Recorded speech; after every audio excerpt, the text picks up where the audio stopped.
Hey listeners, this is your host Brian Almeida. I have a special announcement before we get started on this week's solo episode. I'm going to be offering a handful of my guests what I want to call a 15-minute discoverable call. This is just 15 minutes with me to discuss anything you want, podcasting, something going on in your life, facing vulnerability, whatever it might be. I'm going to include a link for my calendar in the show notes where you can book your 15-minute call, and I look forward to speaking with some of you soon. Thanks and take care.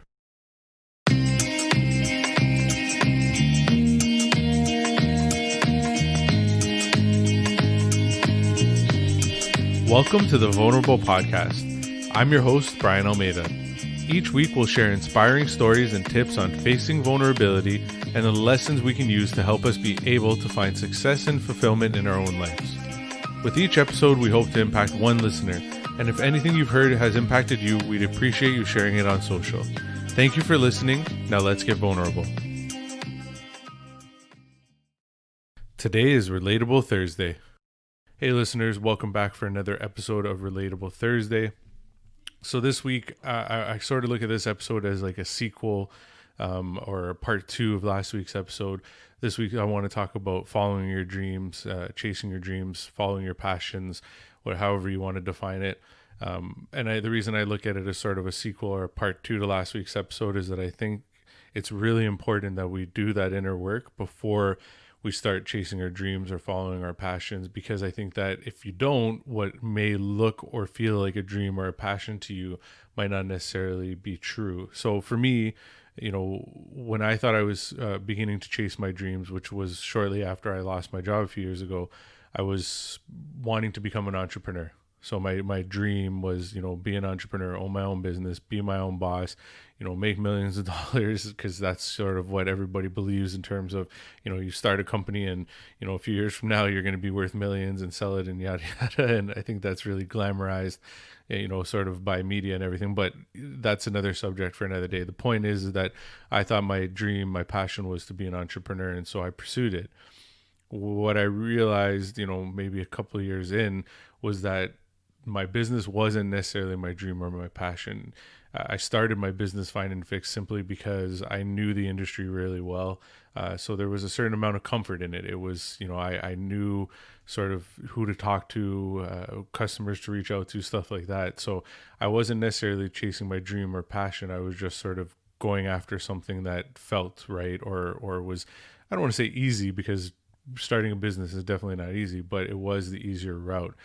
And after doing more of the inner work, I came to the realization that, yes, I want to be an entrepreneur, but my dream or passion was more to be in more of being sort of creating an impact, being in service of others, right? So it was, for me, it was the dream or passion.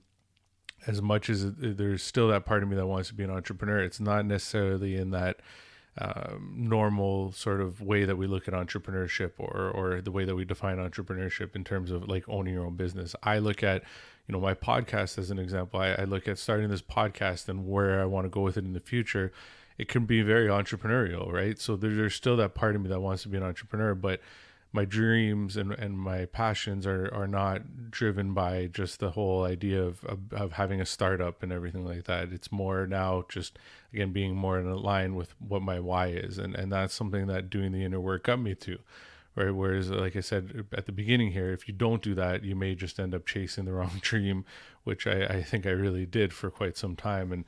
And now I'm sort of getting on a better sort of path towards where I want to go.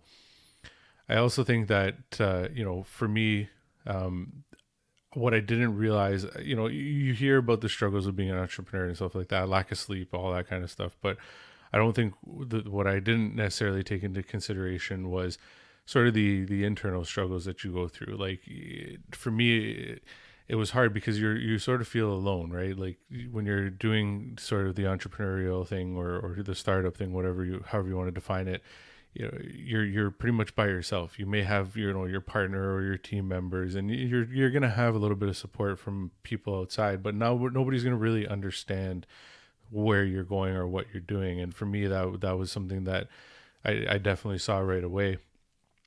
And I had to realize, that I had to be prepared not to give up, because a lot of people are going to tell you what you can't do or what you shouldn't do, or, how hard things are going to be, but you have to be prepared. And I had to be prepared not to just give up at the first sign of, you know, something not working or whatever it might be. Like even, when my app didn't necessarily work out, which was the first way that I tried to go at the business, I didn't necessarily just say, okay, well, I failed and that's it, done. I started to pivot, and that was something that I had to do. But again, I don't want to get too far into that because we can talk about that on another episode about entrepreneurship and stuff like that. The point more so is that, there's going to be a lot of struggle, and there was a lot of struggle for me. And I've learned a lot about, resilience and perseverance, and also when to be realistic. Like when I started following my dream and passion of being an entrepreneur, I thought, okay, you know what, just give me like 2 or 3 years. I'll start making a profit.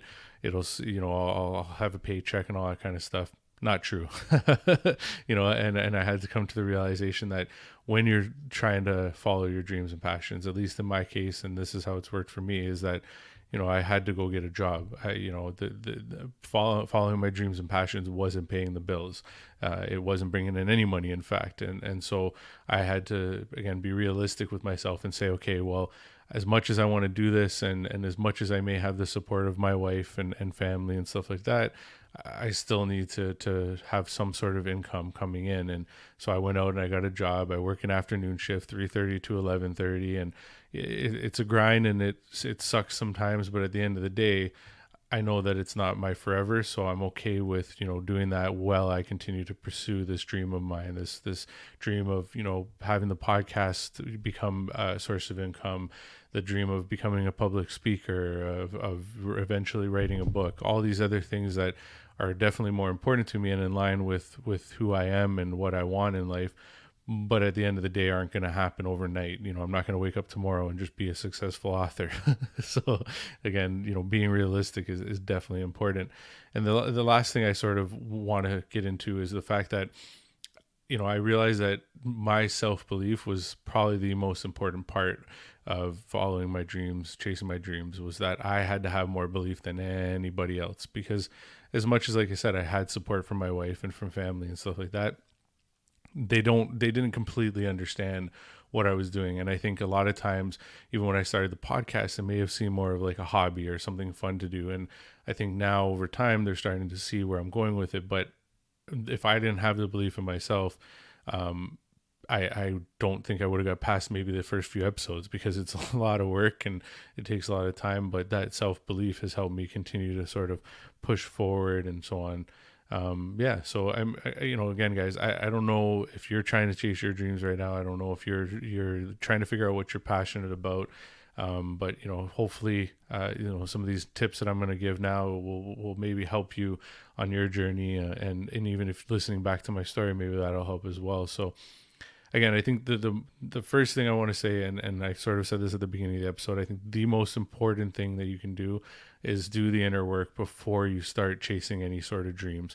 Because I think that if you don't, you're going to end up probably down the wrong path. You're going to be chasing something because maybe, social media, see somebody with a nice car or whatever, and you're like, I want to be like that person. And so you start, trying these 100 different internet businesses or something, and you make no money and you lose money. And then you're like, okay, well, what happened? What went wrong? And you may blame it on other things and other people, sort of like I did. But at the end of the day, it's more than likely because you're not in line with what those dreams and passions are. You're not aligned with what the end goal is, right? You're just looking at it as, I want to have that flashy lifestyle, when that might mean nothing to you. And that's sort of what's happened to me over the last few years. I think another thing to consider is that when you're doing that inner work, you may rediscover sort of hobbies, old interests, stuff like that. And sometimes if you really look at those, they might be sort of the driving factor between your dreams and your passions, right? Like for me, I started writing it was an old hobby that I reintroduced. And as much as I need to definitely get back to writing, what I realized was that through that hobby, I realized like I wanted to write more articles. And then I started writing articles about people. The Vulnerable podcast started as an article series. So that hobby led to now what is my sort of passion project, or what chasing my dreams looks like now, which is, like I said, impacting people and stuff. So really look at some of those hobbies, whether it's old hobbies that you're reintroducing, or whether it's new hobbies, like take a look at how they make you feel, and then maybe take a look at, is this something that I could turn into a potential job, career, side hustle, whatever you want to look at, right? So do that inner work, look at what some of those hobbies are. I think another thing to consider is that, like I said, you have to build some resilience, right? Before you hop into chasing your dreams, you have to have some resilience, because it's not going to be easy, right? So you have to understand that, when the first roadblock comes up, don't just let it stop you and your tracks. Failure is not the end of the world, right? One of my favorite sayings, I don't know who said it, but it's something that I've heard over and over again, and I've said a few times as well, is that there's no such thing as failing, only learning, right? Those roadblocks that you hit, it's just sort of giving you a sign. It's telling you, okay, this isn't working, but is there another way, right? Pivot, change it up, look for, outside support, maybe ask for help, right? But understand that there's going to be some struggle, and so you got to have some resilience when chasing your dreams. You can't just sort of give up at the first sign of failure, because trust me, if it's your real dream, it's your real passion, it'll be worth it in the end if you just keep going.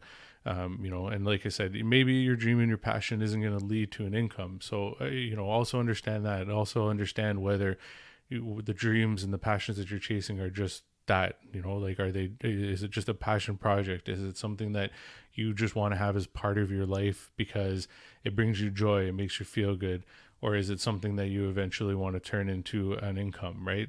Because if you don't have that clearly defined, then again, you might be chasing the wrong thing. You might get, a year in or something like that, and all of a sudden you're just like, I'm done. And then you've sort of, not, I want to say wasted a year, because again, I think everything is learning, but you wouldn't have gotten much further than you were when you started, right? So I think, again, just be careful in how you're defining it and what you want it to be.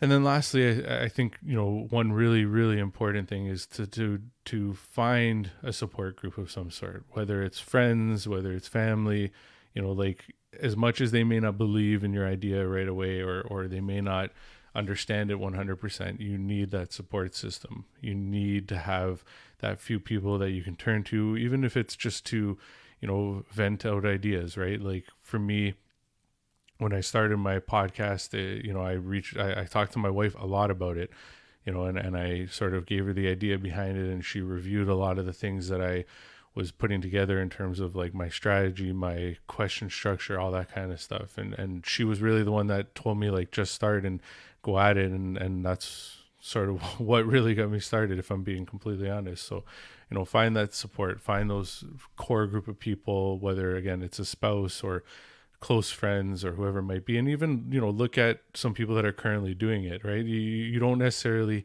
have to know the person for them to support you, if that makes sense. I mean, like, the way I look at it, other podcasters that I look up to and that I've listened to, I look at them as sort of a support group, because every week when I listen into one of their episodes, it's giving me that inspiration or that thought for a new idea.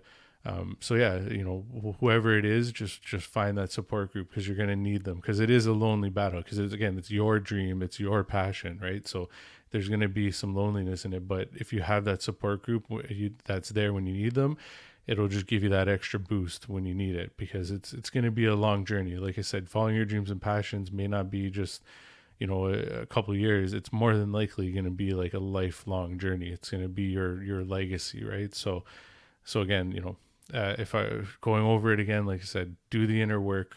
That's, I think, the first step. Do the inner work. Understand who you are, what you want, what your values are. Make sure that you have that, set before you start going after and chasing your dreams. And, use your hobbies, use the things that you enjoy most as sort of the maybe the brainstorm for what your dreams and what your passions are going to be. Look at the things that you enjoy, the things that you make money doing, put it all sort of together, and maybe even write a list and just put it all together and use that to sort of figure out what your dreams and what your passions are for moving forward with your life. Have the resilience, understand that, that failing isn't the end all be all. Understand that, one roadblock doesn't mean that it's the end of the world. Just keep sort of pushing, and don't be unrealistic and like dig yourself into the ground and have your house foreclosed on or something like that. But understand that you're going to have to keep pushing, and little by little it'll get easier, right? And then lastly, like I said, one of the most important things is have a support group. Find the people that will support you, because at the end of the day, you're going to need them to fall back on, to talk to get perspective from, to sort of vet your ideas through. You're going to need those people. All right, guys, that's it for this week. As usual, if you have any questions, if you want to know more about sort of me following my dreams, chasing my dreams, I was known as the Dream Chaser on LinkedIn for some time. So if you want to have any conversations about that and the struggles that I went through and where I'm at now, reach out to me on social, book a discoverable call below. I'm definitely open to talking, and hope you guys are finding these useful, and we'll talk to you again next week. Take care, guys.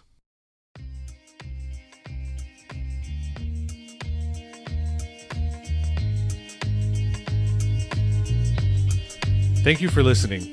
If you enjoyed the podcast, please subscribe and follow the podcast on Instagram at vulnerable.podcast or on Facebook and LinkedIn. You can also follow me, Brian Almeida, by searching my name on all platforms. If the podcast has impacted you in any way, I would also greatly appreciate a review. Lastly, if you know anyone with a great story of going from struggle to success, I would love to have them on. Thank you, and see you next week.